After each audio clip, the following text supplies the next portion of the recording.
Okay, it's the optimistic quadriplegic Keystone back with a whole host of Griswolds.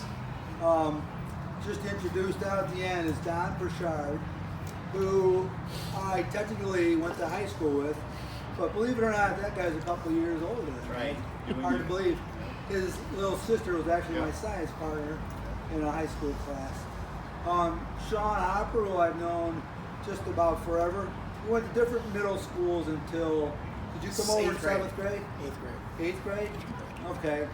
So I hated him until he came over in 8th grade. I played baseball. We were real close, all that stuff.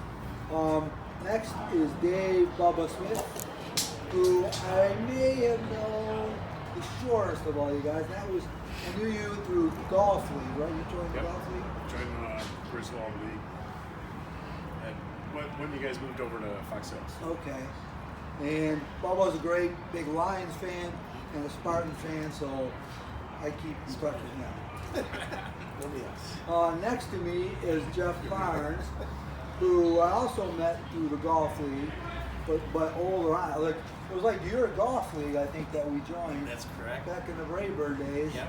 And you were looking for guys, and it wasn't probably 4 or 5 teams, didn't it? We did. Event you guys came in periodically. One year we had a couple, next year we had a couple more, and soon we were Griswold. Yeah, that's right. You didn't stand a chance. Right. Behind Barnesy is Bill Swanson, who, much like Bob Chapman, who we met earlier, we all lived in the same subdivision. Swanee lived right next door to me, so I've known him since 1992. Our kids grew up together, and we played in the same golf league. Obviously, we all golfed together, all that stuff. Finally is Dave Malik, who was not on the trip, but is considered a Griswold. I think he's back in good graces with the Griswolds.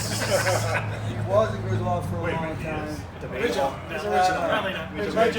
Might be a double secret. I was an OG. probation. Yeah, you still know. Sure, that's true.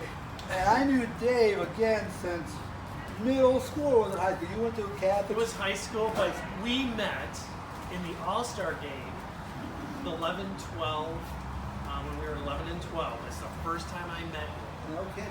Yes, you probably remember that. That was the first time I met you. What team I was a was Red that? Legs. Oh, Red Legs. Yeah, Jim Mills. Was Jim Mills on? Yeah, he left after that. Because remember, we were the young. Yeah, that's true. We were the young 11-12s. Well, anyways, Dave was another guy that I played high school baseball with, so that's my real close connection with him. So this group, what they have in common is none of them saw me on the ground when I first had my accident.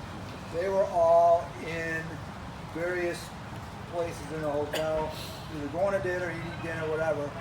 And Bill Swanee, I don't never call you Bill, Swanee, you received the phone call saying what had happened to you, right? Yep. Your first phone call? I got a phone call from Joe Rowe, is another neighbor of ours that had moved down to Atlanta that comes up and plays with us every year. Right. And what did he tell you? He said, Stoner got in an accident, he's hurt, and he's down on the ground. And it's like, we're all on our way to dinner, and it's like, didn't know whether to believe him or what was going on. And then we got to one of the windows, there was a long hallway going down to the dining room at the resort. And we got to one of the windows, and we looked out, and we could see flashing red lights and everything else coming. So that was like, holy shit, this is real. And that's what figured that out. So at that point, you didn't know if I had broken my leg or had a heart attack or what had happened, right? You just knew something was wrong. No, Roe told me that you couldn't move, but no other detail of it. Okay, all right, very good.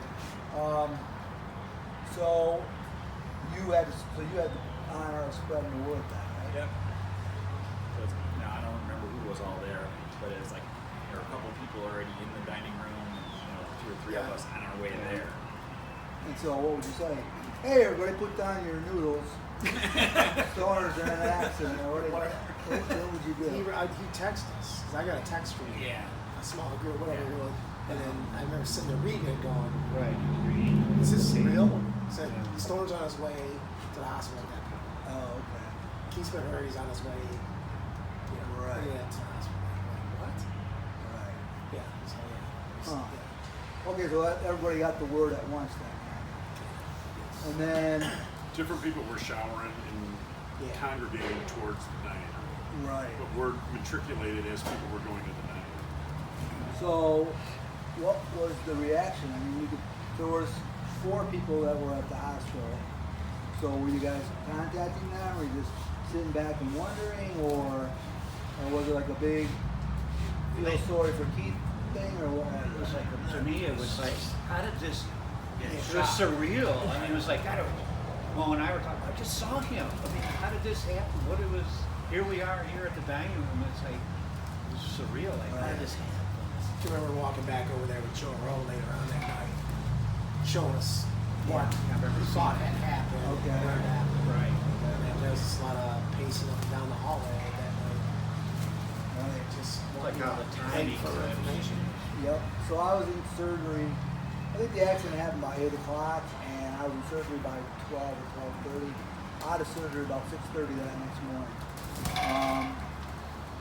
So you guys woke up, I guess, or if you slept at all? I don't know. No sleep for me. No It sleeping. was, Everybody's it on was that. just, it was. So did somebody contact you, stoners out of surgery, or how did that?